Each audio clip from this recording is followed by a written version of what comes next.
Mən dözülməz ağrılara, acılara tab edirəm. Şeytandan ümid umuram, iblisə hitab edirəm.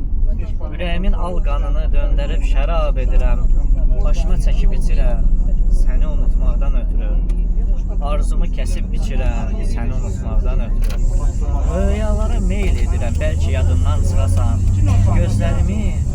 Gözlərimi qırpan tək, görürəm mənə baxırsan.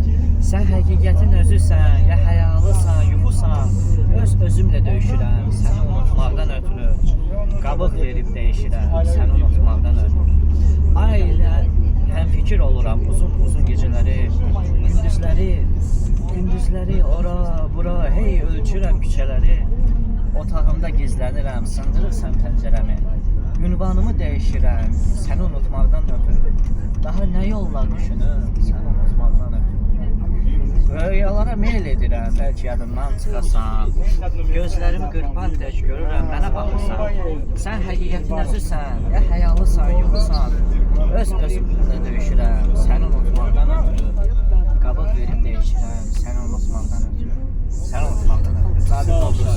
Allah razı olsun. Çok sana şeyler var. İndi ikinci. Dostluğa